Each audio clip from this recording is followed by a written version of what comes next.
Uh, we had provided all of you with a small survey. We realized that there is no research going on in relation to anti-radicalization estimates. One reason is that the government has been publishing all the reports, all the strategies in English, which is fair enough. There's no need to provide it in Urdu or the languages. And we felt that when we started talking about it, people were actually not familiar with what prevent is all about, what protect is all about, what channel is. So we developed a small questionnaire. Initially it was tested with Asian community only, and we explained it to them in our languages because we understand Hindi, Punjabi, Urdu, a little bit of Persian perhaps. But we are trying to build a database, and this time we are including everybody, be it Polish, be it English, be it African, whoever is having 5 minutes, if they could kindly give us the views. So the basic page was about your profile, your gender, your religious identity, age group, education, working status, and ethnicity. So that should be pretty straightforward. The next is the statements which are the causes of terrorism or radicalization or extremism. Because these terminologies really overlap. You name it, and extremism or radicalization is one and the same thing. So then we wanted to see what sort of effects it is having. The worst effect terrorism is having, one thing is that people are leaving peaceful places like this country and going out of the way to go to Syria or Afghanistan and then pleading, oh, we want to come back because this is not what we felt, that is what the jihad.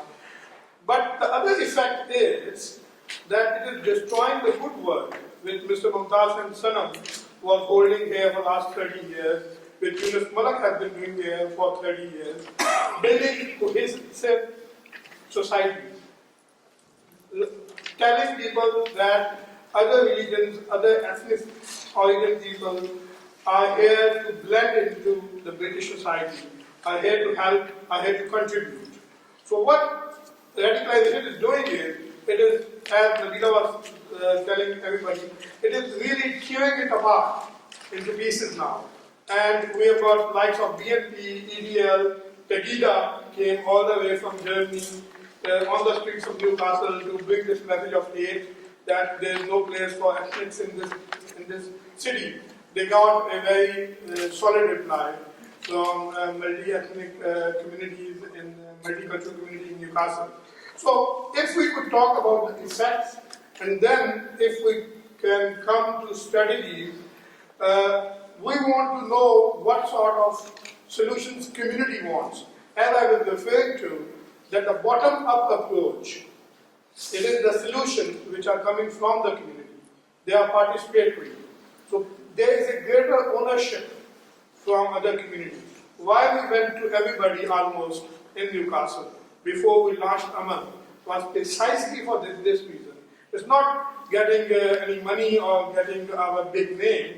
It means that more the merrier. The more people get involved in the founding stage, at this stage, the more ownership the community will develop for this project.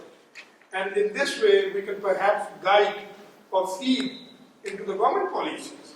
And this database will be available at European level. We are in touch with 2 to 3 universities, one in the northeast and 2 others in the south. So whatever data you are giving today will go into a database, totally anonymous, and it will be used for research purposes. We used a pilot study, and if we have 5 minutes, I can quickly tell you what were the outcomes of this pilot study. So, the gender base is, it represents almost an even picture, male and female ratio. Most of them were a mature audience, obviously because we were dealing with the parents here. And education-wise, there were very few who were illiterates. Most of them were literate to a university degree, actually. If we can move further. Working status, about 50% were employed. Those who are unemployed are because there are women who are bound in the household from Asian communities especially, they have a tendency to put themselves as unemployed. Although I think they are perfectly entitled to say that they are employed. Ethnicity-wise, as you can see, most of them recognize themselves as British Asian, 78%.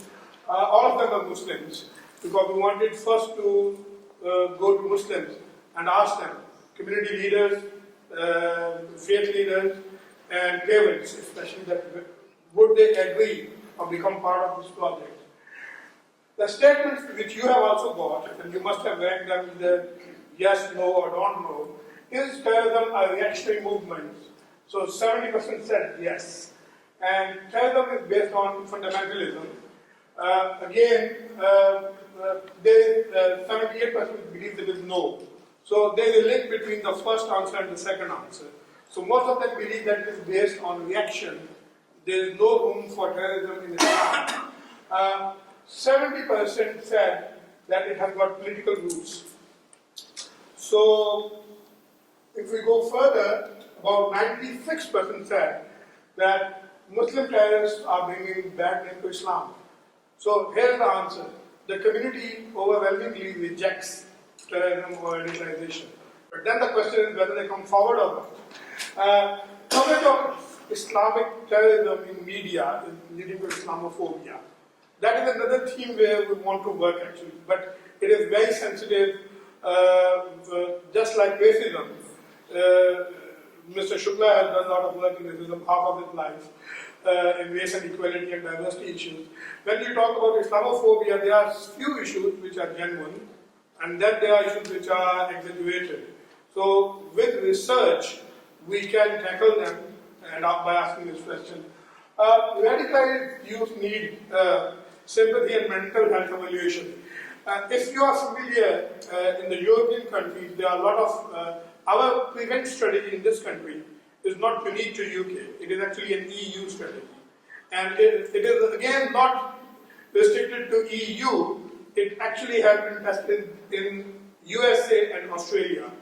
And lessons learned from Australia and America have been used to formulate the strategy in EU, and from there we have taken it up. So, why that background is that they need sympathy and mental health evaluation. There is a report from Denmark, Norway, and these areas, Scandinavian countries, that actually those people who do terrorism, they are not Islamists. We should realize that not all the terrorism is linked to Islam. Most of the people who did that were found to be suffering from mental diseases as well. So there is a room for us to study it here as well. Parents have got the key to stop their kids from getting radicalized. Education is a key, and media campaign is a key. So these are the key strategies which we can lay the foundation. And is there anything else? Religious leadership can counter radicalization. And if you notice, there is a 4% which said that they don't have any role. They don't have anything to do with radicalization. So it was a small survey of 50 people, out of which 2 people said that they don't want to do anything with radicalization. So if this survey is expanded into all communities and that percentage goes up, that will be a very worrying sign for us. If the religious leaders don't want to come forward, we will have to convince them. The middle pie, I will sum it up with that, because of the last pie got this partnership is self-explanatory. Most of the people believe that partnerships will have a solution. The middle pie is disturbing. That was the comment from Alex when we presented this in his office. Because it shows 48% said they don't know whether it works or not.